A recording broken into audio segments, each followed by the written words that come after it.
Boa tarde, pessoal. Aqui quem fala é a professora Camila, do Colégio Cepício do Oeste, e hoje eu vou falar com vocês um pouquinho sobre os itinerários para uma carreira militar, para além das continências. Bom, essa é a nossa segunda aula nesse período de quarentena.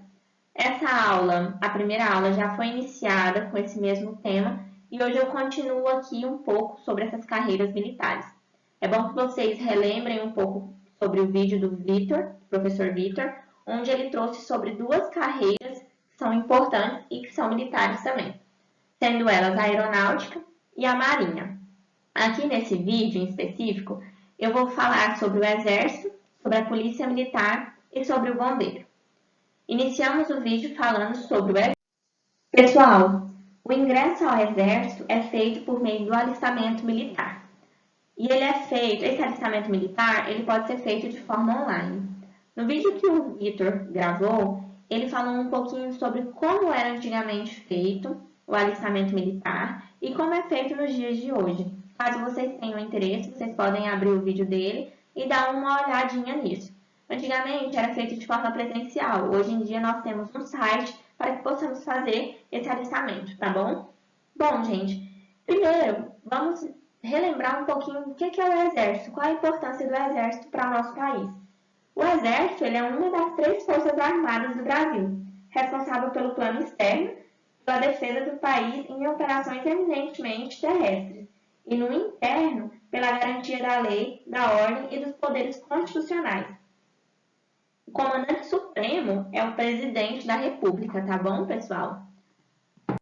Trata-se de uma seleção para servir ao quartel da Marinha, do Exército ou da Aeronáutica. No caso, como nós estamos falando do Exército, é para servir o quartel do Exército, tá bom?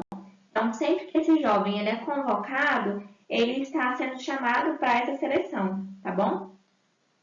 Bom, quando nós entramos no site, nós nos deparamos com 5 tópicos.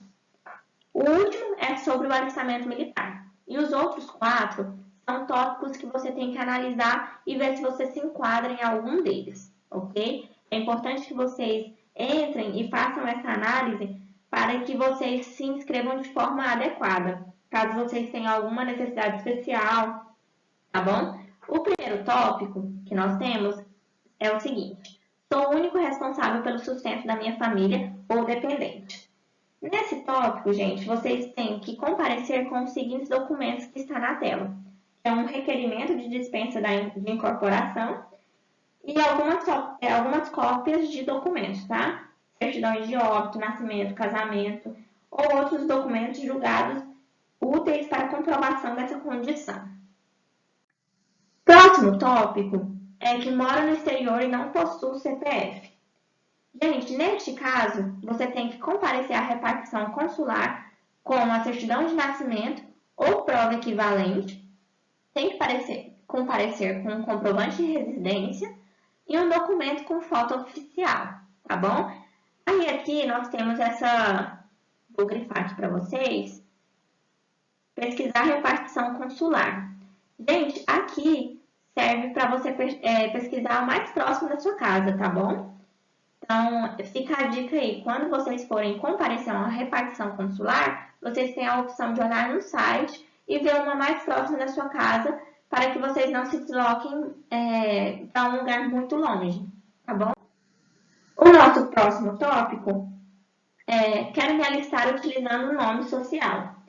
Pessoal, neste caso, para você utilizar um nome social, você tem que levar uma certidão de nascimento, uma prova equivalente, tá? Não se esqueçam disso. Um comprovante de residência, um documento oficial com foto, pode ser carteira de trabalho, identidade, carteira de passaporte, ok? E tem que levar também um requerimento para o uso de nome social, tá? Nós temos mais um tópico, que ele é muito importante, que são para casos que tenham um problema de saúde. Caso a pessoa seja portadora de uma necessidade especial, física, aparente, ela tem que levar um requerimento solicitando isenção do serviço militar, tem que levar também um atestado médico, passado preferencialmente em um posto de saúde público, contendo o diagnóstico da incapacidade, tá? E aí, nesse diagnóstico, tem que ter a incapacidade por extenso e os também, tá bom? Bom, e caso essa pessoa ela não possa se dirigir à junta de serviço militar, ela pode estar optando para que o seu tutor vá, tá bom? Então, tudo tem que ser muito bem comprovado. Então, se ela não pode ir e ela opta por um tutor ir no seu local, esse tutor também tem que levar uma documentação que comprove que ele é o tutor dessa pessoa, ok? Pessoal, assim como acontece em outros países, principalmente no Ocidente, no Brasil, o governo e o comando das Forças Armadas investem muito na educação. Aqui no Brasil, dentro da carreira militar, as Forças Armadas elas investem em vários tipos de formação, indo desde o ensino médio até o nível superior, proporcionando assim uma formação completa para quem quer seguir uma carreira militar. Bom, a carreira militar no Brasil é dividida em 3 níveis. Vamos começar pelo ensino médio. É dado como escolas preparatórias de cadetes do Exército. São escolas preparatórias para uma carreira militar no Exército. É o ensino médio do contexto da carreira militar, que é representado por escolas preparatórias. Além de concluir o ensino médio, quem se forma em escola preparatória recebe um título de cadete. Cada força militar no Brasil tem as suas próprias escolas preparatórias. Então, no nosso caso, a gente está falando da nossa carreira militar no Exército, né? Então, a escola que nós temos é essa, localizada em Campinas, São Paulo. Para que você participe dela, você tem que possuir no mínimo 17 e no máximo 22 anos, estar cursando ou ter concluído o terceiro ano do ensino médio, tá bom? Já o segundo nível da nossa carreira militar são as academias. Academia Militar das Agulhas Negras, é uma academia militar da carreira militar do Exército, e a Academia Estadual da Polícia Militar. São as academias militares da carreira militar da Polícia Militar, tá bom? Já no nosso segundo nível, nós temos uma remuneração para os militares, que é feita por meio de alimentação, moradia, vestuário e assistência de saúde gratuita. Neste caso, gente, os estudantes, eles vivem na escola, eles dormem na escola, mas eles vão para suas casas aos finais de semana, durante os feriados. Outra coisa que é importante falar é sobre a duração desse nível nas academias, que duram cerca de 4 anos, tá bom? Bom, já para quem quer um nível superior na área de engenharia, a carreira militar ainda oferece uma formação no nível 3, que são as escolas de engenharias militares. Nós temos o Instituto Militar de Engenharia, que é o IME, e o Instituto Tecnológico da Aeronáutica, que é o ITA. O IME é a Escola Superior da Engenharia do Exército Brasileiro. Foi criada em 1959, foi o resultado da fusão de 2 institutos de engenharia do Exército que já existiam na época. Lá no IME, nós temos disponíveis os seguintes cursos. Vou deixar aqui na tela para vocês, tá? É importante lembrarmos que lá aceita civis também, oferece vários cursos de graduação, pós-graduação e especializações. Embora o IME oficialmente seja uma parte da carreira militar, ele também aceita civis, ok? Oferece cursos que são gratuitos, seja de graduação, pós-graduação e especialização. E nós também temos o ITA. O ITA disponibiliza os seguintes cursos, que está aqui na tela. O ITA ele é feito de forma diferente. Ele é feito o curso ele é separado em 2 etapas. Os 2 primeiros anos, os estudantes, eles estudam um conteúdo básico e um conteúdo geral sobre engenharia. Já a partir do segundo ano, é que eles vão poder optar se eles querem seguir uma carreira enquanto civil ou se eles querem atuar dentro da carreira militar. Bom, agora nós vamos falar um pouquinho sobre a Polícia Militar. A Polícia Militar, segundo o conceito usado internacionalmente, é a corporação que exerce o poder de polícia do âmbito interno das Forças Armadas.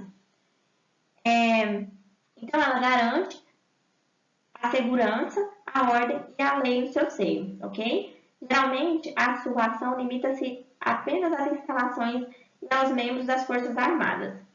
Bom, a Polícia Militar, então, ela tem como uma das principais funções garantir a segurança da população, tá? E como ela existe em uma esfera estadual, cada estado, ele arca com uma federação que é responsável pela contratação e manutenção dessa polícia, tá? É importante a gente falar um pouco sobre o ingresso na Polícia Militar. O ingresso na Polícia Militar, ele é feito por meio de concurso. Bom, para participar desses concursos, o cidadão ele precisa satisfazer alguns requisitos necessários para tornar um policial militar. Primeiro, ele tem que ter a nacionalidade brasileira, estar em dia com as obrigações militares, se o cidadão for do sexo masculino. Ele precisa possuir uma altura mínima de 1,60 m para os homens e as mulheres 1,55 m, possuir um peso proporcional à sua altura, ter idade mínima de 18 anos e não ter completado a idade máxima de 30, não ter sido condenado por crime doloso, ser aprovado no exame da prova escrita na classificação, ser aprovado na avaliação da capacidade técnica, ser considerado apto no exame médico e odontológico de saúde, passar ileso no questionário de investigação social, ser considerado apto no exame psicológico, não utilizar drogas ilícitas, possuir CNH, no mínimo na categoria B, comprovar a escolaridade exigida no edital, e estar em dia com as obrigações eleitorais e não possuir tatuagem ou pintura que divulgam símbolo ou inscrição ofendendo os valores e deveres éticos inerentes aos integrantes da Polícia Militar. Um exemplo, pessoal, são tatuagens que fazem apologia ao crime, tá? Então, a gente tem que ver aí o que enquadra nesse momento, tá? Para que vocês não sejam desclassificados. É importante a gente falar também que quando você tem um processo em aberto, você não é desclassificado, mas a partir do momento que você é condenado por algum tipo de alguma ação, você não pode participar de concursos militares, ok? Como funcionam as provas da Polícia Militar? Nós temos algumas fases. Essas fases, elas vão variar de acordo com as exigências cobradas nos editais. Mas, em regra, as avaliações elas são compostas da seguinte maneira. Primeiro, nós temos a prova objetiva. Depois temos a prova discursiva. Normalmente, para a carreira de oficial, temos o teste psicológico, depois o exame de saúde e, por último, o TAF, que é o teste de aptidão física. No TAF, nós temos alguns testes. É o teste em uma barra fixa, temos um teste de flexão abdominal, um teste de corrida de 12 minutos, temos também um teste de uma corrida de 50 metros. Agora iremos falar sobre o bombeiro civil e sobre o bombeiro militar. Bom, o bombeiro civil é o profissional que protege as pessoas e patrimônios contra riscos de incêndios, vazamentos e outros acidentes.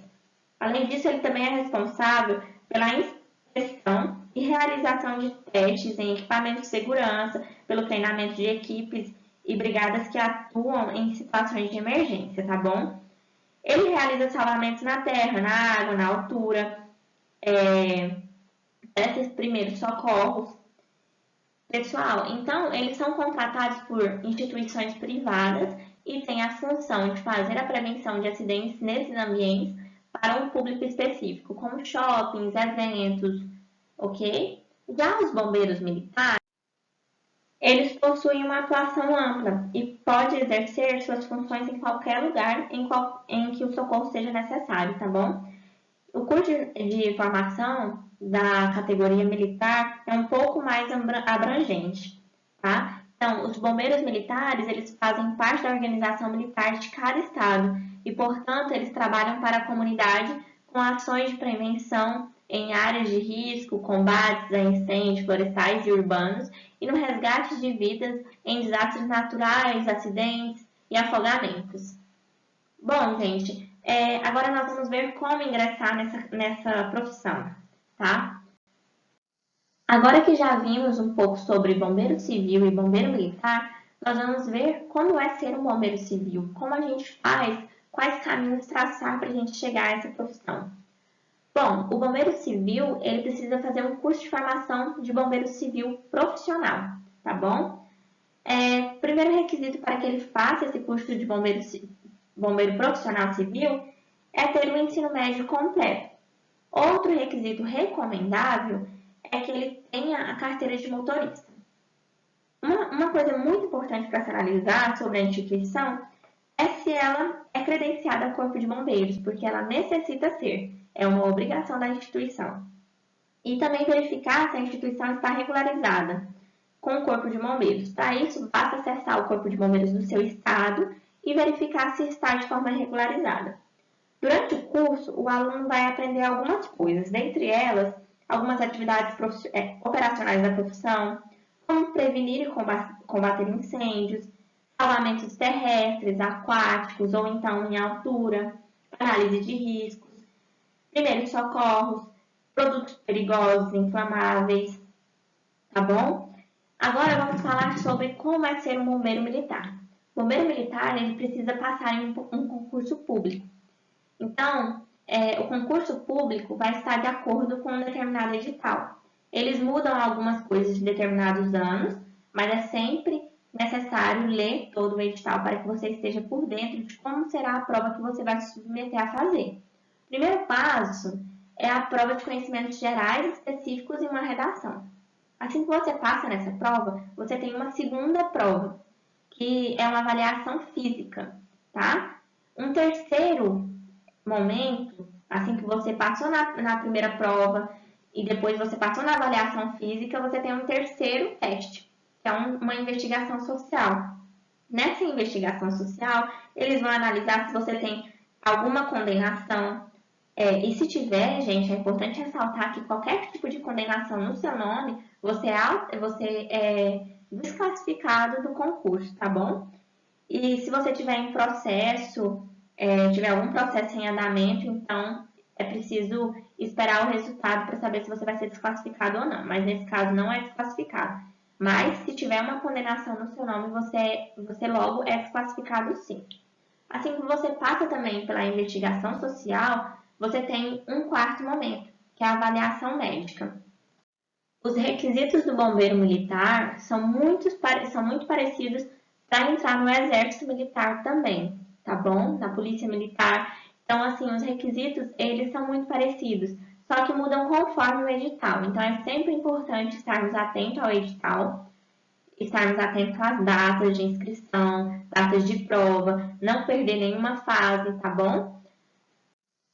Um espaço também muito importante são as mulheres dentro do Corpo de Bombeiros. Bom, atualmente nós temos pelo menos 10% das vagas destinadas a mulheres dentro dos concursos de Corpo de Bombeiros, tá bom?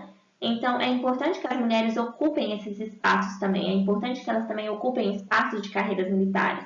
E aí, esses 10% vem para trazer uma equidade de gênero, fazer com que as mulheres ocupem mais esses espaços.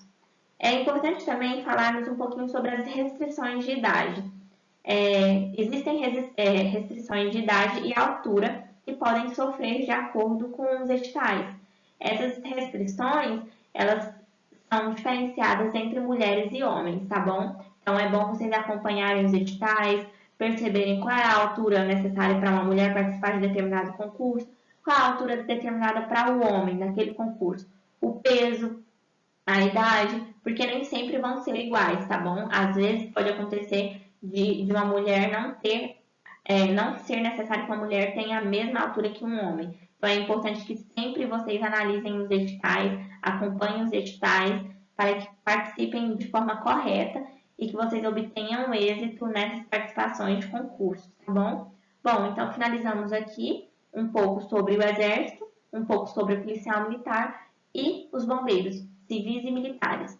Esse foi um resumo que eu trouxe para vocês, para a gente falar um pouquinho dessas carreiras, e é sempre importante nós estarmos pesquisando mais e nos atualizando também, tá bom? Muito obrigada, pessoal. Obrigada, beijo e até mais.